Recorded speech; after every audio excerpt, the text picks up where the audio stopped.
Hello, hello, hello, everybody. Welcome to episode number 26 of the YWC Football Talk Podcast, the Sony Michel-inspired episode of the YWC Football Talk Podcast. Unfortunately, today, however, we do have to start with some somber news, as many of you may know by now.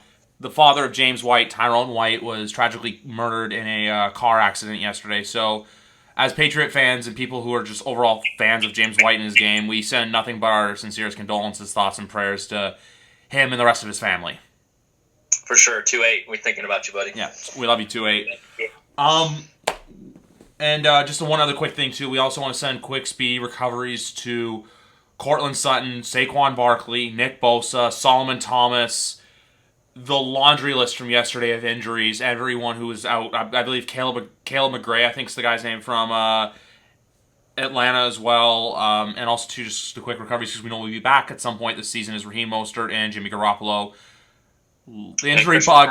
Well, he's going to be out for about 6 weeks probably. And McCaffrey as well. Yesterday I said this to some people. I said, even though there's a pandemic going on in this world right now, there is a ACL pandemic going on in the NFL right now, and I don't say that to be funny. I actually I had a bad feeling that injuries were going to happen, but I didn't think it was going to be like this with this many guys. Not even guys, like significant stars. Like the guys like this getting hurt changed the course of seasons. And also, too, Drew Lock suffered a severely strained shoulder and will be out for 2 to 6 weeks. So I think they said that's around the time of Denver's bye week. But for as much as we wanted to reflect on the sad quickly, yesterday was a game. We're going to look at some of the games. Not some. We're going to look at all the Sunday games and maybe just a little bit of Thursday night football as we currently watch the Saints have a 17-7 lead on the Las Vegas Raiders. The game of the day yesterday, even though there was a massive comeback, the Patriots and the Seahawks, and Phil will agree with me on this, whenever those two squads link up, it's never a bad game. I know maybe back in the day it was bad, but 2012, Super Bowl 49, 2016, and last night. You can't go wrong with any of these games. I kind of wish that, hey, if we could, flip-flop any team in the AFC West for Seattle so we can play them more than once every 4 years, I'd kind of be down for it, even though they are heart attack-inducing. Oh, I mean, every Seattle-New England game has been one for the ages, and it seems like the last, I think I saw someone say the last 3 have been decided on the goal line, and all 3 times the defense won. So that's a pretty telling stat as well. But yeah, that game, bro. We obviously on the podcast we both picked Seattle to win the game. And I mean, I still thought it was gonna be close. I didn't think of a blowout or anything like that. But man, Seattle's offense is just unreal right now. I think honestly, Russell Wilson's playing the best. I think you can make an argument maybe for a couple other people, but I think Russell Wilson's the clear MVP right now. He's just playing lights out. I mean, the one pick was not his fault. So I mean, I think that game but like I said, we went in, I was going into that game saying, you know what, this is what I want to see how much of a contender we are. I think if Seattle led the game by 2 touchdowns from majority of the game, even if we got a garbage touchdown at the end, I wasn't gonna have a lot of confidence in how strong we were. But the fact is, we were 1 play away from winning that game. Totally okay with that. Cam Newton looked amazing. Our defense needs some work, but at the same time, not to be overly optimistic, but our defense, Seattle is Seattle. I mean, Russell Wilson, I just said, is playing lights out football right now. DK Metcalf is an extraterrestrial, I can't say the word, athlete. Tyler Lockett's a great player. I mean, you have so many different weapons. Carson as a running back. That offense is really good. You're only going to stop them so much. And so the fact that we got them to punt even a little bit was an accomplishment. So, but yeah, I mean, there's so much I could say. The last play, we'll get to that in a minute. I'll let you kind of tell your thoughts before we get on that. I'll come back to that last play. But I was proud of what we did. I thought Cam played well, and that to me it showed a lot that okay, we can hang with you guys. I mean, we were 1 play away from winning against a Super Bowl caliber team. So I think that tells you what you need to know. I think the game against Kansas City will give us even more information as well. But as far as the AFC side, but I came out of it I was almost usually I'm upset that we lose. As I didn't really have obviously I would have taken the win, and it would have meant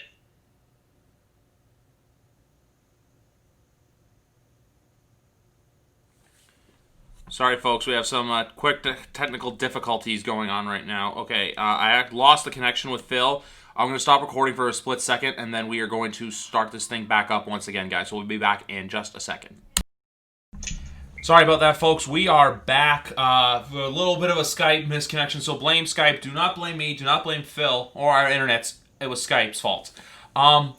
But no, the main takeaway, I'll let, you know what, before I get into my thoughts, Phil, I just want you to give your quick wrap-up of what you noticed and saw from yesterday. But yeah, so, I mean, I'm basically just saying, like, I think, you learn a lot more from a loss, and I know that's easy to say when you lose. But I think that we're going to, like, we saw what we had.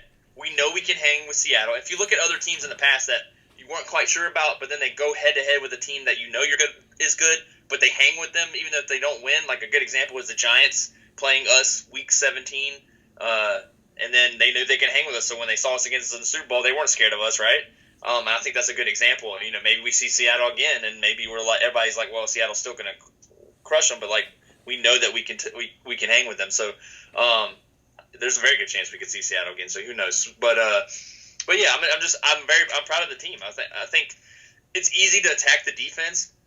But and I was frustrated at some aspects, but it's Russell Wilson. If that defense is giving it up against teams they shouldn't be, so like if Las Vegas lights us up, even though Las Vegas does have some talent, that will be where I'm like, okay, you know, it's like. But I think that defense has a lot to learn. It has a lot to get to, based on everything that's gone on with Hightower and Chung and Calvin Oy leaving and all that. It's a new defense. It's going to take some time, and the fact that we were able to hang. Offensively, with Seattle is huge. Edelman having a big game was good, and I don't think we're going to do it. If we do it, it'll be someone like Sanu who doesn't matter. But I do think we need a weapon. Cam needs another weapon. I think because you have N'Keal Harry not having as much pressure on him. You have Edelman not having to be the guy. You know, just can be or less of the guy, if that makes sense. One thing I still don't know, and I haven't done enough research or stuff, but like, what's going on with our rookie tight ends? Like, I still don't understand why they're not getting played, or at least the main one, anyways. I can't say his name, but I don't understand. It seems like he's not in very many snaps, if at all. Maybe because Ryan Izzo knows the playbook. I don't know, but that would be something. Hopefully later towards the end of the season, maybe we'll get him. I mean, I haven't heard anything about him being hurt, so I don't understand why he's not playing. But yeah, I'm proud of what the Patriots have done in that game. You know what? I'm proud too. Like, you know how they say you learn a lot from losing. Like you said, you're right though. like last night, I didn't like. Sometimes when we lose a game like that, I'm always like, man, I'm mad. I'm like, we could have won that. Yada yada yada. But I'm like, in a season like this where I've used the Pandora's box metaphor multiple times, multiple times. I leave it going, look, people's, like, when we won week 1, it was just fucking Miami, go play Seattle next week and see what happens. Like, there was a lot of people who thought we were probably going to get our asses handed to us yesterday. The fact that, you know what, at one point we were down by 12 and that we made it a 5-point game, and it came down to it came down to the very last defensive play of the game, speaks volumes, and it speaks how much too, hey, Cam can handle. Cam can hang. He can throw. He can run. He can hand it off. He can do whatever he needs to do to help this team win football games. So, going forth, I'm looking right now we were watching Saints versus Raiders, and I'm looking at this game like, hey, as much as I'm watching it just to see how good the Saints look, I'm studying Vegas right now just to see what we have in store for us come Sunday. Because for as much as I do think we are going to beat the Raiders, part of me thinks it may not be an easy out. It may not be like, oh, look, here's the Raiders. The Raiders are a team that's going to come, and they're going to come to fight. So, like you said, we'll see more about in 2 weeks. We have Kansas City. We have San Francisco and Buffalo coming up as well in the next month. But all in all, with yesterday, I couldn't be any more... It was like one of those things, like, it's like literally, like I said, I went to bed last night because literally by the time the game was done, it was my bedtime because I have this thing called work I had to go to. I was not upset. I was just like, you know what? Let's learn from this. Let's get better, and let's be a better football team. But the one thing I will say is, though, God damn it, I do miss Dante Hightower. Dude, I saw your tweet, and I think I liked it as well, because it's like, I agree. Like, he's just, this defense is, and I think that does, like, with Hightower in the game, like, there's so many different elements that you just think, well, this is the Patriots next man up, but like, Hightower not being in the game hurts the run game, which therefore creates more pressure on the passing game. So that could be why Gilmore's struggling. Like, there's a lot of stuff that could connect to that. But I will say this, and I think you said this as well, but I got his freaking autograph right here. Winovich has been stellar. Like, the dude is playing his life out there. Like, he's playing his lights out. I'm so in love with Chase Winovich. I love such a patriot. Like, if you just see a player, it's such a patriot. Like, he just screams Patriots for me. Very Brewski, like, very, So I think he's going to be huge. And I think as the season goes, I think this defense is only going to get better, not worse, like last season. How good? I don't know. We'll see. But I'm not too worried about the passing game. More so the run. Like, it seems like we're getting run over. And I'm kind of worried about that with Jacobs. Jacobs is a good running back, so we'll see how that plays out. And just not getting much pass rush. Like, I will say this. Correct me if I'm wrong, because you'll probably know memories-wise more than I do. I can't remember in the Miami game, but I'm pretty sure Cam's not been sacked yet. Right? I got to take a look at this. I don't think he has. He wasn't sacked in Seattle against Seattle, unless I completely missed it somehow. But we did get some sacks on Russell, so it's like, that's pretty good. Like, he's got an amazing offensive line. Just needs more weapons to get open. But the fact that what we have, and he's like, I'll say, and the same thing about Newton versus Brady. Like, there's some times in that game last night, like,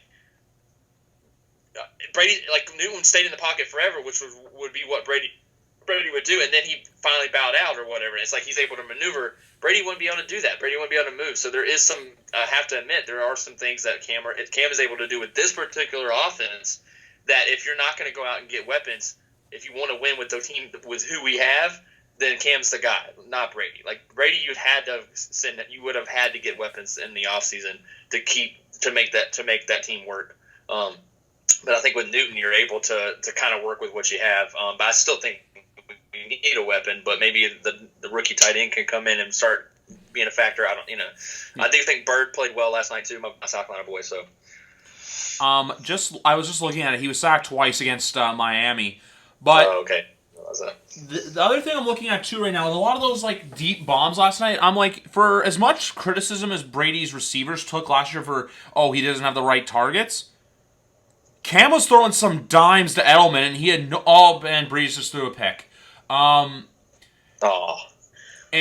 as I'm watching this game, I'm like, I don't know if Tom Brady makes that throw. Like, Cam was throwing like 30, 40-yard dimes just to Edelman. Like, I think there was one in the third quarter and one like late in the game. Like, and even two guys like N'Keal Harry are finally starting to show, hey, why they're worth a first-round pick. But by the way, Asai hasn't played much. I don't know why, I think it's Asai. Hasn't played much. I saw him a couple times last night, but Dalton Keene, I think, has got a neck injury right now, so that's why he hasn't played. I really am excited to see him in a Pats uniform, though.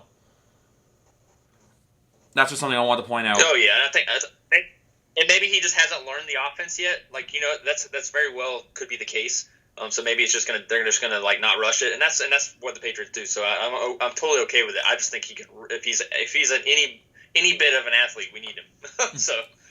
Especially if you're not going to go out and get anybody. And I don't know. Like, I mean, I thought about this too. Like, I mean, there's been rumors for the longest about Odell. I don't know if to believe them or not. I don't even know if I'd want Odell. But it's kind of the same thing with Cam, though. I didn't really want Cam, but if it's working out, then that's great. So I don't know. Allen Robinson's another one. I don't know if that really is a weapon enough that I would go after and give up draft picks for. But I mean, really, the only one, if he's in, Odell might not even be available. But if Odell was available, I'd probably go after him.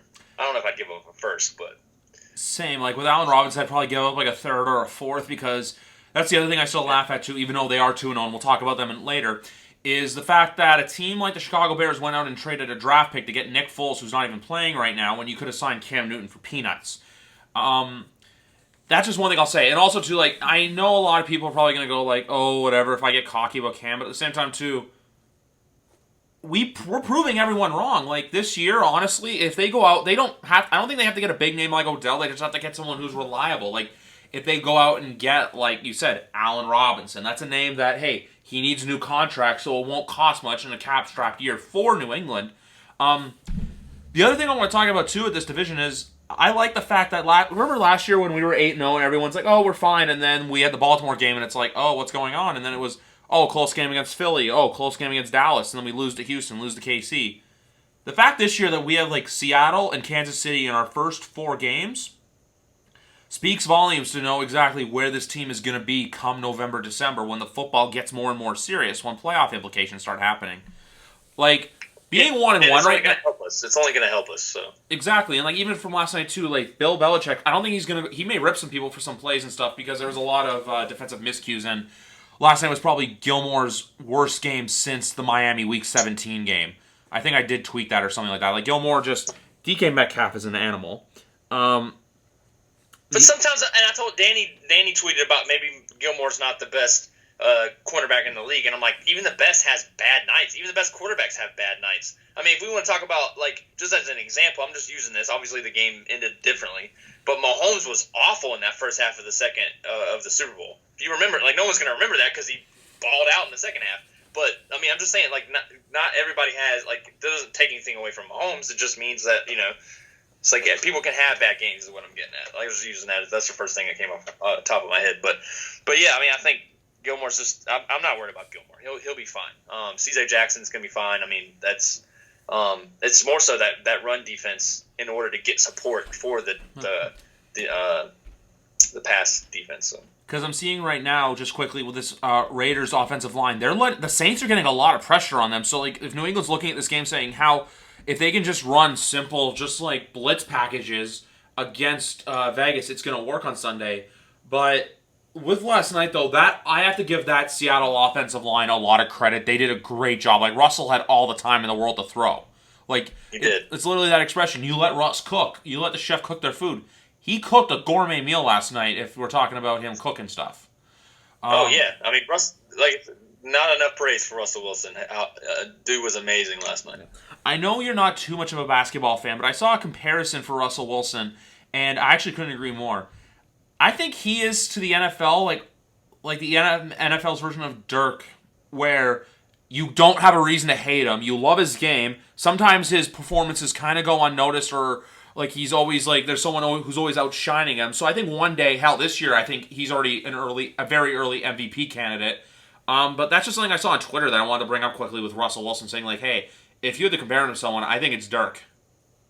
That's a good example. I mean, that's good. Yeah. I mean, he's younger than Dirk, but yeah. Oh, I know. I just meant like over career trajectory, where you don't have a reason. Like, you know how some players you hate, like right after last night really showed, I was just like, okay, I hate Jamal Adams right now. Like, even if he didn't get a tackle in, he's like being super cocky and getting in our faces. I'm like, you did nothing. Like, that's why I tweeted out, I wish that Jamal Adams had as much character as Russell Wilson did. Because, like, for Russell Wilson to come out and send his condolences to James White's father, like, I know obviously it's different because they were teammates in college, but just for the fact that he went out of his way to do it and saying how much it affects him and how he like feels bad for James, like just speaks volumes of who he is as not only as an athlete but as a person.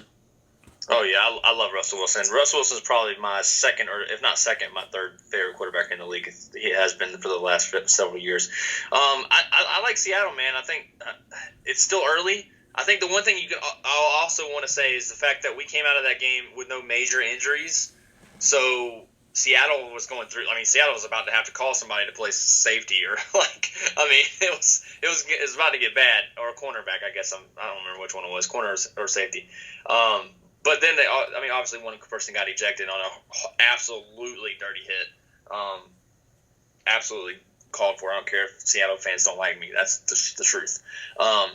So it was a good call on the refs on that one. But yeah, I mean, I think the fact that we came out with less injuries and Seattle's Seattle lost Irvin. I believe Irvin's done for the year. I think as well. Torn ACL. Yeah. So I mean, that's just this year. I was telling somebody at work today. This year might be survival of the fittest kind of year. Like, you just stay healthy, and you might be the best team in the end. And I know a lot of people will say, "Well, of course you're the only ones that didn't get hurt." I'm like, well, that's somehow how it rolls sometimes. So. I think there's a lot that's going to happen over the course of this season that could be very telling and could change a lot over the back and forth. So we'll see. I think also too having no preseason really is the reason why that these guys are getting hurt, unfortunately, because they're not 100% in game shape yet. But that's just what I wanted to say. But moving on, though, I remember how we were talking about how the South can be the toughest division. It's the NFC West. Like, not even close. Yeah. The Niners looked good yesterday. They could be 2-0 if they didn't play Arizona week 1. The Rams are my surprise team so far. I did not think they were going to be good. They went out and beat Dallas, and then they just absolutely demolished the Eagles. And then you've got my sleeper, I'm calling my Arizona Cardinals, but I just love them. Man, Kyler Murray is a player not to be messed with. Yeah, and how much praise did we give him? We knew this was coming. Like, we're not shocked, right? No, I'm not shocked at all. This was going to be his year. Yeah, I mean, he could even say he's an early MVP candidate. Like, obviously, I don't think he's a front runner right yet, but he's up there. So you know how they're playing great. I think You know how they always say like, a lot of first to second year players make that leap? He's making that leap right now, like what Mahomes did in his second year, what Lamar Jackson did last season. I'm not saying Murray's going to come out here and win an MVP. No. But he's making a very impressive case of why he can at least be in that conversation at the end of the season. Oh, yeah, and I think them going out and get Hopkins was huge for them. I think that says you're trying to build around him. I think Arizona's doing the right thing. I mean, granted, they just played Washington this week. Who knows really how good Washington really is. Probably not very good. But still, I mean, I think Arizona, it's going to be interesting to see. Arizona's going to have some tests, and it's going to be very fun to watch them. Phil, I have to interrupt you because coming in through... I can't wait for that matchup. I think it's going to be huge. Just to cut you off quickly, the NFL has fined the Denver Broncos, the San Francisco 49ers, and the Seattle Seahawks for not wearing masks. Head coaches have been fined $100,000, and the teams have been individually fined $250,000, as per Adam Schefter of ESPN.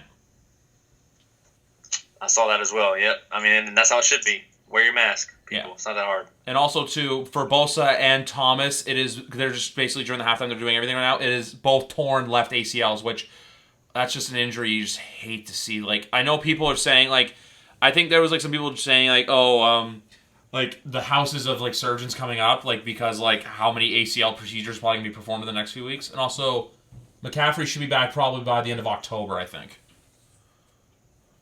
It says 4 to 6 so I mean, weeks. it depends on how fast they rush him back. And if you're the Panthers, I would. That's your livelihood right now. I would not rush him back.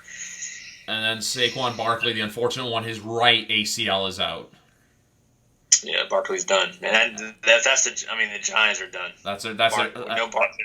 The problem was, and I feel bad for him, man. Like with Barkley, like the dude had no offensive line. Like that offensive line is absolute trash. Like Barkley.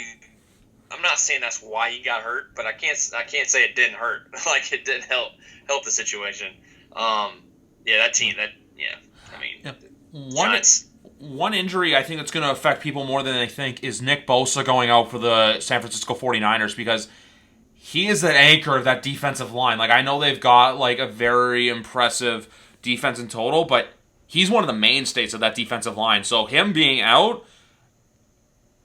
Oh, and also, too, and other good news, the charges against Robert Kraft are likely to be dropped. If you don't know what I'm talking about, it involves a very stressed man before the AFC Championship game took his private plane down to Florida to get a massage. That's a little frowned upon.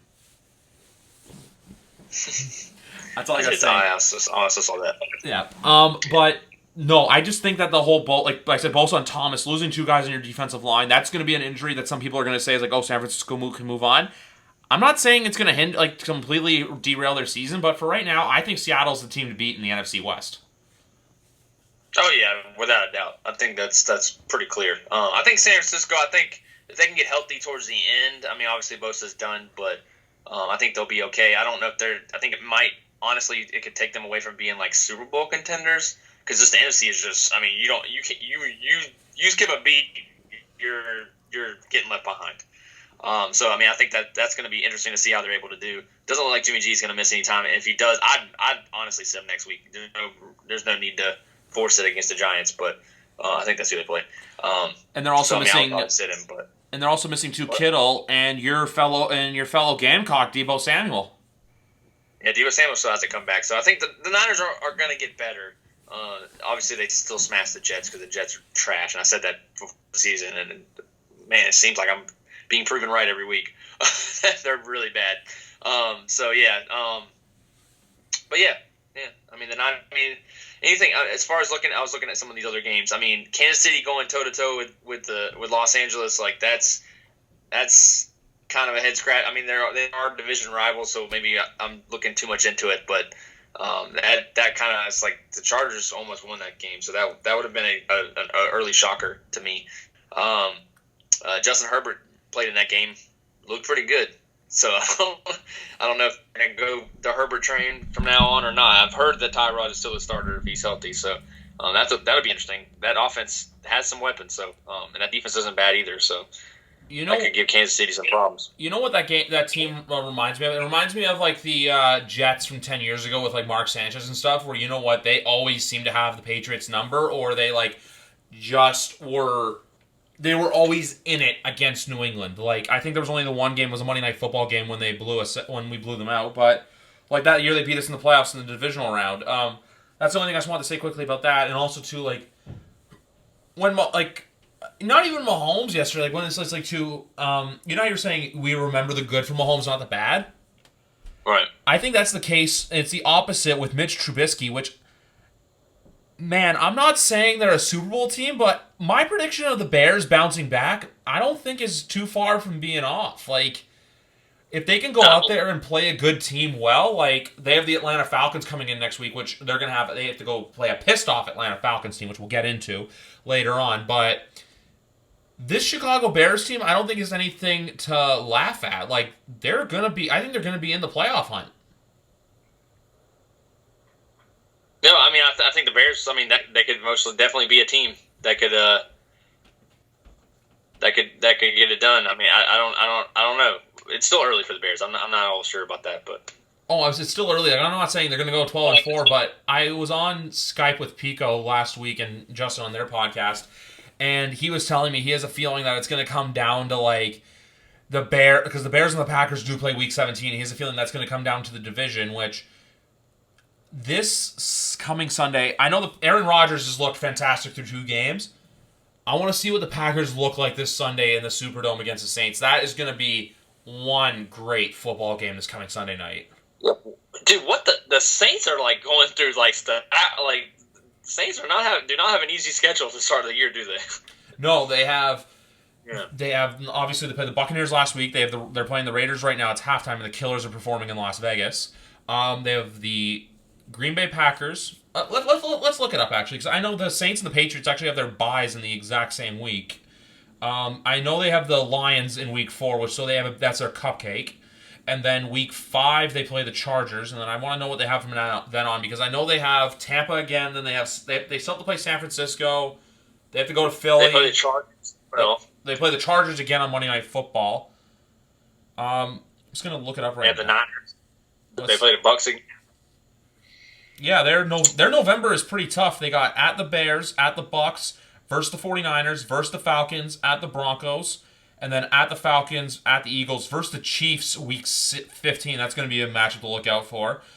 And then Christmas Day, they play the Vikings, and then they close in Carolina.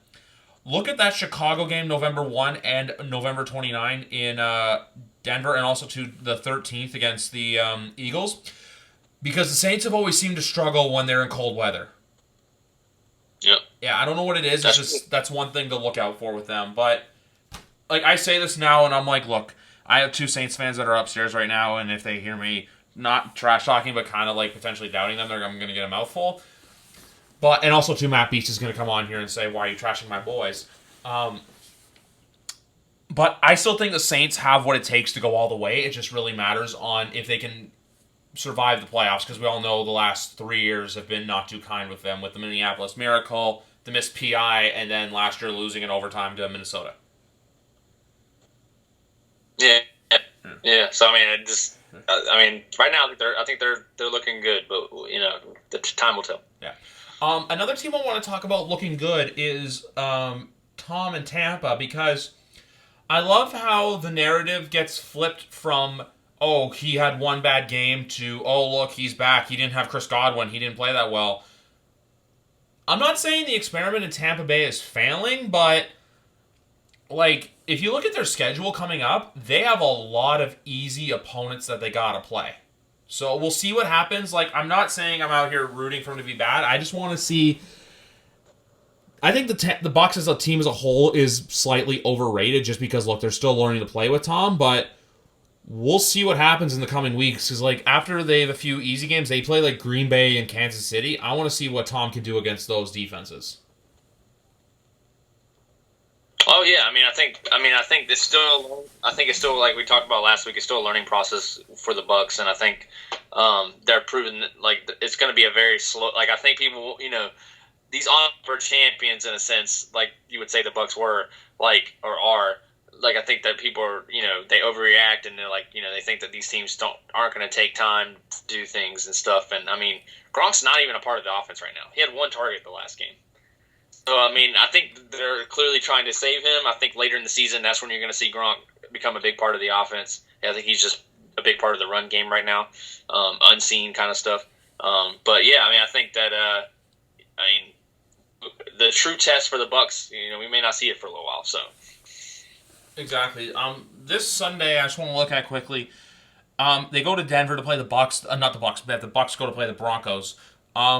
One thing to note, and if everyone goes, "Oh, you're just shit talking him," no.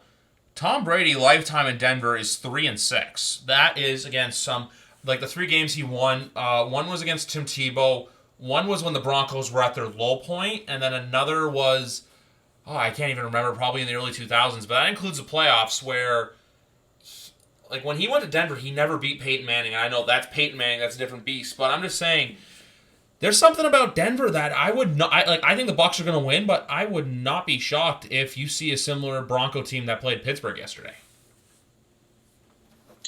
Yeah, but not having Drew Lock, I don't know if they're going to be able to do that. But we'll see. But hey Phil.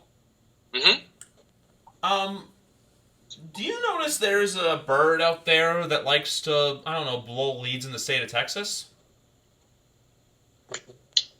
What?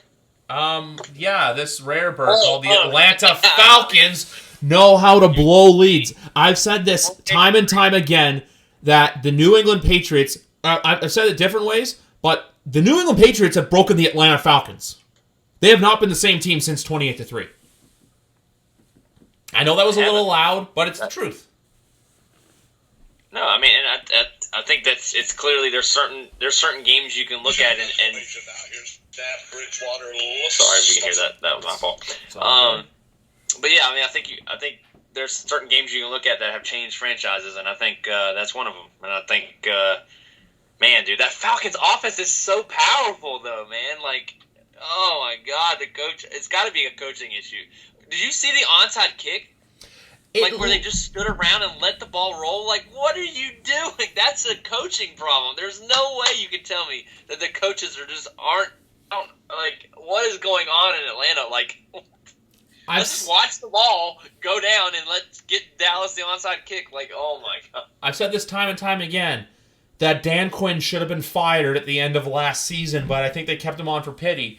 They lose to the Chicago Bears. I would not be shocked if next Monday we're hearing Dan Quinn's either on the hot seat or his days are numbered in Atlanta.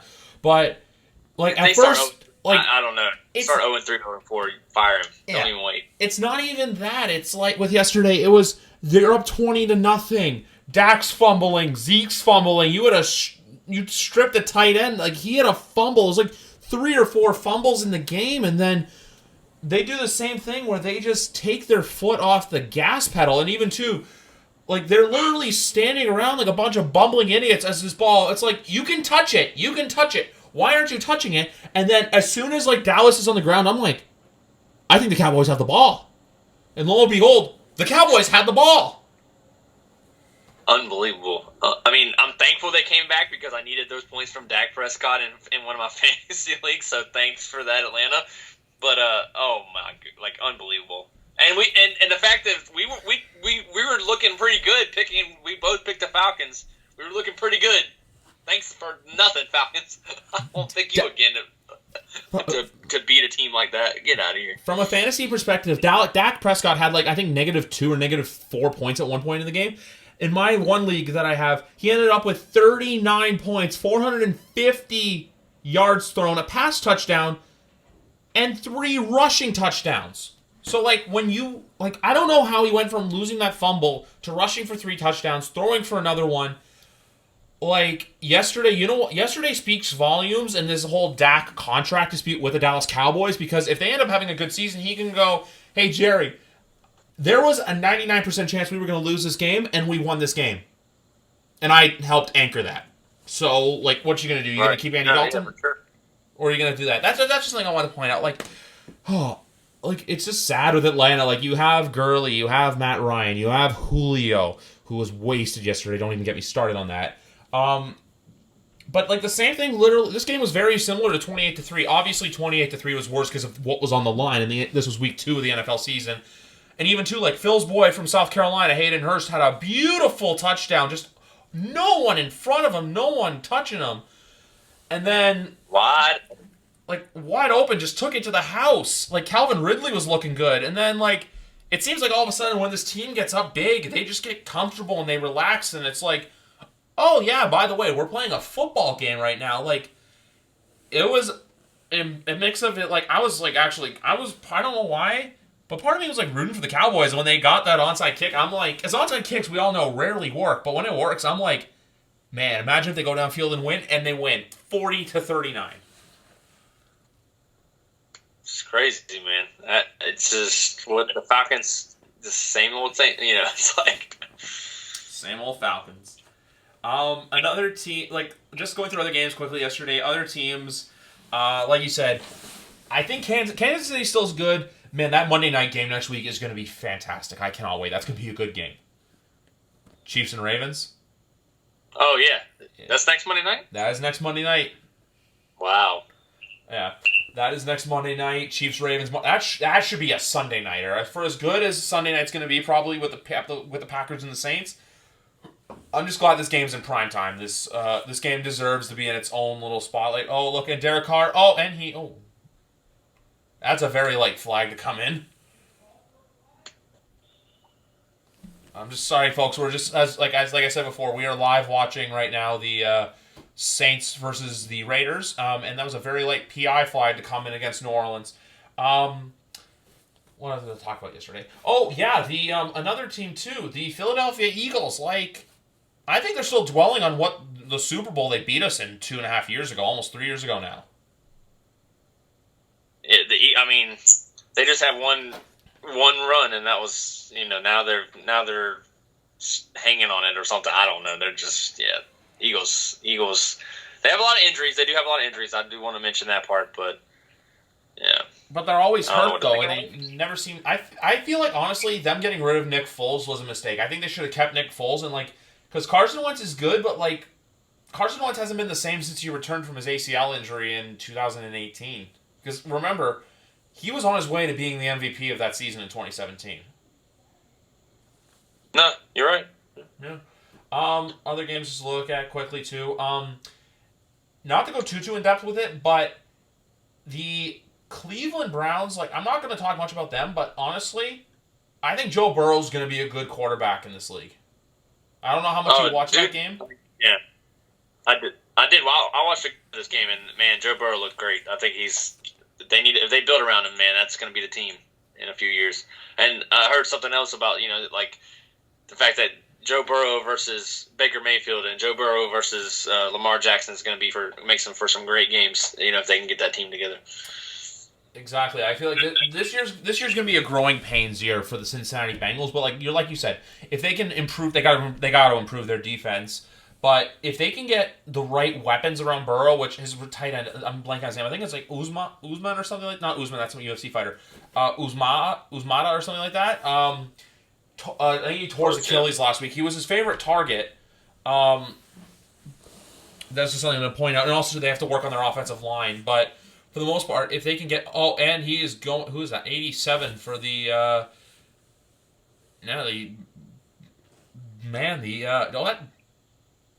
thought that was Jason Witten for a second. Sorry, folks. Like I said, we are live recording during the Monday Night Football game. If they can just get the right pieces around Burrow, in a few years, this could be a team that can make some noise. I'm not going to come out of nowhere and go, they're going to win the Super Bowl. But, you know what? If they can improve and go in the right direction, who knows what any team in this league is capable of. No, I agree. Yeah. I'm just trying to think here as well. Any other games? Like for the most part, right now, this looking at how this Raider team, because they look kind of down, but they're building a really good drive right now against New Orleans. So, that's delay a game. There was a couple missed penalties last night too, and also Bill. I want to talk Patriots for a second, Phil, just because like how everyone was saying, we know we talked about it already, but the whole go out and prove us wrong thing, like.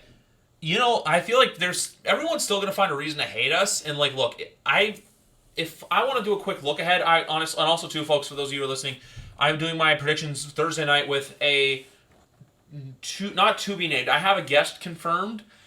He is involved in the YWC. He doesn't make videos, but he is involved. So I'm just gonna give you that hint. He is very active on social media, so he'll be on with me Thursday night to do predictions during the horrendous Miami Jacksonville game. That's another game I want to talk about, Phil. Before we go back to the Patriots. For as good as they look, I want to see Buffalo against a legitimate opponent. Oh yeah, I mean, Buffalo's winning. They're doing great against the teams that they should crush. So Miami was still in that game, but yeah, I think that I agree. I think I want to see Buffalo play a good opponent, or at least someone decent, and they're going to get that because this Sunday they're playing the Rams. So I think if they can go in and beat the Rams. Okay, Buffalo, you got my attention.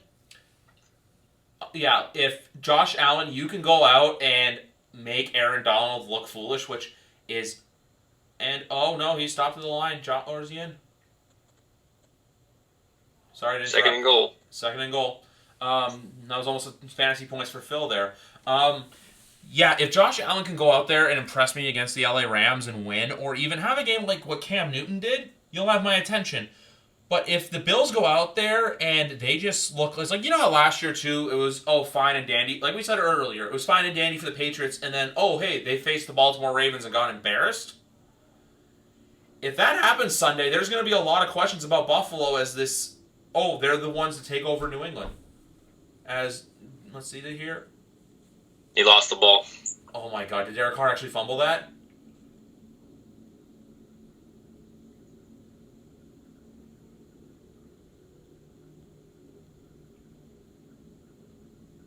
I think the Raiders got... Oh,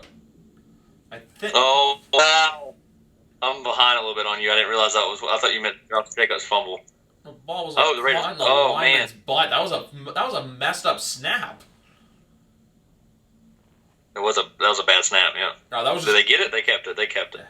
But yeah, no, with Buffalo, it's just hey, show me what you can do against a good opponent, because like they have the Rams and then they have the Raiders, who seem to be a bit of a force this year. The Rams, the Raiders, then they have the Titans and the Chiefs. Those two games right there, the two AFC finalists from last year. That's just bad defense from New Orleans. Hold on, don't say nothing. Okay. You can keep talking about the Bills if you need to. No, the only thing I'm going to say is if they can do the same things too, like how everyone's going to look to us. Say if we beat Vegas on Sunday, and it's going to be. Pardon me. Waller, never mind. I thought that was my boy Brian Edwards. I can't remember what his number is. 82. Okay, so it's not. That's Darren Waller. Yeah, Edwards is a Gamecock, I'm guessing, right? Yeah, Edwards is a Gamecock. And Conway boy, literally went to high school 40 minutes away from me. And then Hunter Renfrow as well. Yep, Clemson. But I think, he went to this. So Renfrow went to your high school? No, he went to a high school that played my high school. Gotcha. Yeah. Phil has met Hunter Renfrow, for those of you who don't know. Yeah. What'd you say? I said Phil has met Hunter Renfrow, for those of listening who did not know that. Yeah, I have. I'm looking right here at the button, he signed me. But, yeah, Hunter Renfrow is a good boy, man. Just to talk about him for a second. But, Hunter Renfrow, I actually did stats from high school after I graduated, and so years later, I ended up actually getting to watch Hunter Renfrow play. I'm like, that dude's going to be special, and ever since, he's been nothing but proving me right since then, so. That's all I can do. Another team I just want to talk about quickly, because I know we haven't gone too much into games, but one team I want to talk about for, they didn't have the best first couple of games, but I think they're going to be in the thick of the playoff hunt. Man, I think Tennessee is just as good as last year. Yeah, I don't know, man. Giving up 30 points to Jacksonville, I'm not sure how I feel about that. I'm a little bitter because I had Tennessee's defense and they gave me 0 points in the league. Thanks for that. So maybe that's part of what's doing that. I mean, yeah, their offense looks good. Tannehill still picked up from where he left off last year. Obviously Henry kind of was. I mean, he had a decent game, didn't have a breakout game or anything. But I don't know. Their defense is not quite where it. I mean, giving up 30 points to Jags is never good. So I don't know. But yeah, I mean, we'll see. We'll see. I think their offense is still good, for sure. No, I agree with you on that. I'm just like when I say they lefting off, I'm just like lefting off. Where they left off from last season. Like, look, I think eventually Mike Vrabel's gonna get through to that defense and make them play better. And also too, we haven't even hit peak Derrick Henry yet or Tractor Cedo. Like, because you know how a lot of the times November or December he just comes alive and just starts hitting people. If he can do that in this coming week against the Vikings or even week 4 against Pittsburgh, that's going to say a lot. But for now, I think Tennessee can still be there, even though they did face Jacksonville and Denver. For all we know, look, it's the same exact. It's the exact same team as last year for the most part. They did replace a few things. They did lose Jack Conklin to Cleveland. Just trying to think of another team I want to talk about. Oh yeah. Can I vent about the Houston Texans for a second? Go for it. Take it. I honestly don't know how. I want to ask one question. Who was pissed off about them trading DeAndre Hopkins? You thought a lot of other schedules were hard. How about facing Kansas City, Baltimore, Pittsburgh in your first 3 games? I literally just want to say that. Who did you piss off, Houston Texans? Besides me for being an incompetent franchise, never making it to a conference championship, even though you have a playoff caliber team every year. But for the simple fact of who did you piss off to get that schedule? I know they play us, I think, week 12 or something like that. In mid-November we go down there. But Jesus Christ. And then I'm going to look at their schedule just because I'm curious. They actually have piqued my curiosity for once. And everyone too saying, they've had a tough... Oh, that was an upstairs thing. Something just caught my attention. Then they have the Vikings, the Jags, the Titans, the Packers. That at Titans and then versus the Packers and then the Patriots and then the Lions on Thanksgiving. So if you're going to eat your Thanksgiving meal, Phil, I suggest doing it during the Lions versus the Texans game. That's all I have to say. Is that I think at some point I'll be working. Or didn't they say you guys get off this year because of everything you've done with COVID and everything, like Target and Walmart? Target will not be open on Thanksgiving, but I do fulfillment, so I may have to still work. Okay. Basically, it's online orders, so yeah. So we'll see. We don't know yet, but yeah. We'll, I guess it's one of those. We'll cross those bridges when we get there, kind of things. That's all I have to say about Houston. Was just looking at their schedule. It's just who'd you upset? Another team I want to go into quickly is Pittsburgh, because for as good as they have looked in their first 2 weeks, that's another perfect example of taking your foot off the gas pedal when you need to accelerate and you play down to the level of your competition, because when you're up big like that against a weak Denver Broncos team who's missing their quarterback, you should not win by 5 points. Oh, I agree. Oh, Saint player down. Josh Hill. Josh Hill is currently injured for the New Orleans Saints. This doesn't look good. He can't get up. Are you behind? Oh, dang it. No, I see it. I just saw it. Yeah. Oh, that is not good at all. Oh, so positive vibes being sent right now to Josh Hill and the Saints. I know I said it. I had a feeling about people getting hurt. I just said that just because of they didn't have a proper offseason and everything. I never ever would want to. I never hope for injuries on anyone, and I never want to see it happen. But it's the unfortunate NFL that we live in, and I'm just hoping for the best. We've had enough injuries for pretty much a season, so far. The amount of star players that are out for the year is just too damn high. Yeah, I mean, I hope for some reason it goes down. We keep losing players like this. This is going to be a rough playoffs. You know what though? This is the kind of season where step up is going to be the mantra. It's going to be about how it literally is any given Sunday. NFL is a next man up league, so it's next man up. You get your name and number called upon. You got to go out there and show everyone, hey, I'm here to stay. I'm not just a bench warmer.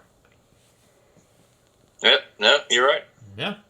But besides that, I just want to ask you, Phil, besides all, like, obviously we had to start the podcast off on a little bit of a bad vibe, like the last couple weeks episodes, just because one thing I wanted to talk about quickly as well was the Dak Prescott stuff, which just commending him for and everything. And then also, too, now we had that, and then you had this comments from a journalist on a talk show that was incredibly stupid. And then you had, I don't know if, are you watching the ESPN feed right now? I am. Why? Because I see the best head coach in NFL history eating a Subway sandwich on a park bench, and it is magical. No, that's not the commercial I get, though. Okay, I just saw it. I just saw the ad for Belichick, and now I see John Cena on a cow. Like, Belichick and Cena back to back. Good night in my books. Back to back. Goat. Goat.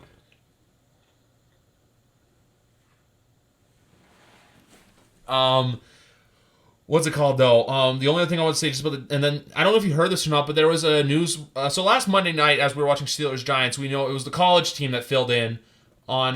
So he is walking on his own power, and that's looking good. So maybe just a mild knee thing for Hill quickly. Let's see what happened. I think it was just maybe like a.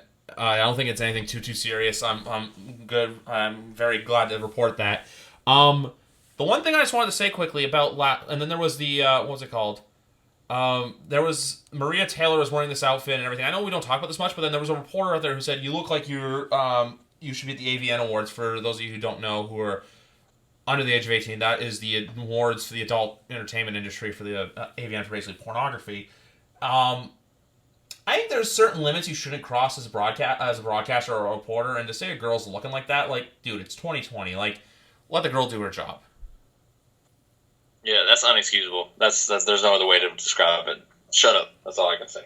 Yeah, literally. Like, I understand some people have like their old school morals, but at the same time, it's just like, bro, come on. Like, that's all we gotta say. Just looking out here, like I said, just a quick look at Week 3. If you had to predict right now, Phil, do you think we're going to beat Vegas on Sunday, or do you think it's going to be? What do you think the game's going to be? Oh yeah, I think we win. I think we do beat them. I mean, Vegas is looking good right now, but I think the fact that they do have to come to us. I think that does benefit for us. And I think we match up well against them. I don't think they're going to, the teams that we struggle against a little bit are the teams that can run they have a running quarterback, and the fact that Derek Carr is going to be in the pocket, I think we'll be okay. I worry about. I think Josh Jacobs is going to get his because our run defense is kind of suffering right now. But I like us to win. I think it will be close because Vegas is not a bad team right now. The Raiders aren't horrible, so they're a good quality team. They have talent, but I think we win. I think the same too. I'm just going to look here. I know you're not big of a spread guy. We're a 7-point favorite right now.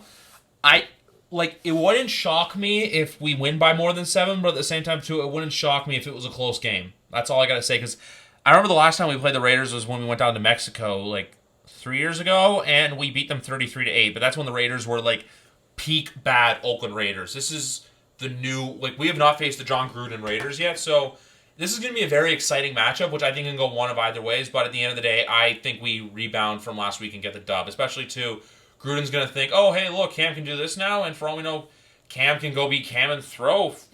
He could throw again. He could rush again. I think we're going to see a hybrid from the Miami and the Seattle game, though, in Week 3. I would agree, yeah. All right. Well, as always, Phil, thank you very much for coming on, man. It was a blast talking about Week 2 in the NFL season, guys. I'll be back on Thursday night recording. Real quick. I'm cutting you off. Yeah. All right. There's this one little thing I wanted to mention because, of course, if you don't already know, I graduated from the University of Coastal Carolina. So I just want to throw out a little stat for you guys. I'm trying to pull it up right now. Coastal is currently 2-0 after beating Pinko's Kansas Jayhawks for 2 years in a row. Coastal football, but has a little stat that I have to throw out there. There are only 6 quarterbacks right now that in the FBS with 4+ passing touchdowns and 0 interceptions so far this season. One of them is Trevor Lawrence. There's a couple others on the list, but one of them is my boy Grayson McCall from Coastal Carolina.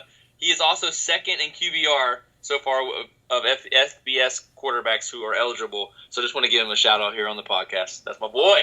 Go Coastal. No No problem. And also, too, I'm just going to pull up the college schedule right now because I've actually been impressed with... first score I see right here, you guys beat a school named Campbell by 22, is Big Rats Miami U. But this week, too, we have the wonderful return of the SEC with matchups like Mississippi State versus LSU, Kentucky Auburn. Let's see what other ones we got here. Florida versus Ole Miss, even though Ole Miss sucks now. Tennessee versus South Carolina. That's what I was going to ask you about, Phil. Do you have... Because I know, and I talked about this with Britton and Matt Beast, they were a little depressed because they're Arkansas fans. Do you have any big expectations this year for your Gamecocks? I don't know what to expect, man. That's a great question. Tennessee's supposed to be good this year, so I don't know what to expect there either. I'm going to just go in with no expectations and see what happens. I'm still not a big Muschamp fan, so we'll see how that goes this season. But hope for the best is all I can say.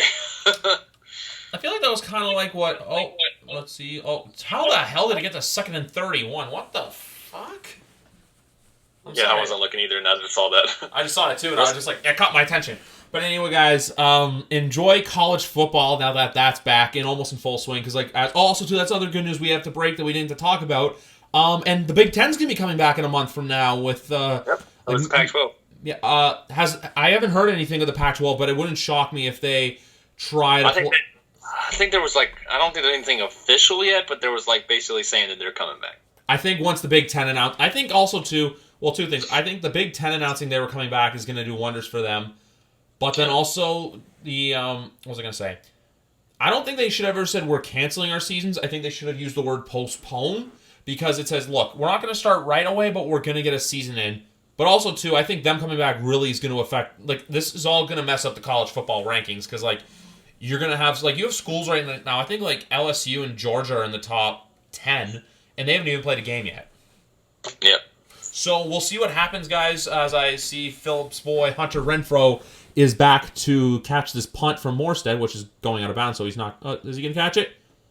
Oh, called for a fair catch on the, I think, 12 or 13 there. There you go, Hunter. Yeah, but anyway, guys, thank you very much for listening, guys. I always appreciate the support of the podcast, especially to shout out to our biggest fan, Randy Osga. Randy, never change. Ever. And thank you very much, guys, for listening. Phil, thank you much, as always, for coming on. Phil's going to be back very soon, taking a break, have a new guest coming on later this week from the YWC. But, guys, thank you very much for listening, and I like how we always say, wear your mask, wash your hands, social distance, have a good night, and enjoy the end of the Saints Raiders game if you're listening to this on a Monday night, or if not, hopefully you're looking forward to Week 3 of the NFL season. Goodbye for now. Go Pats! Go Pats. Let's do it. Super Cam! Super Cam! Bye, everyone.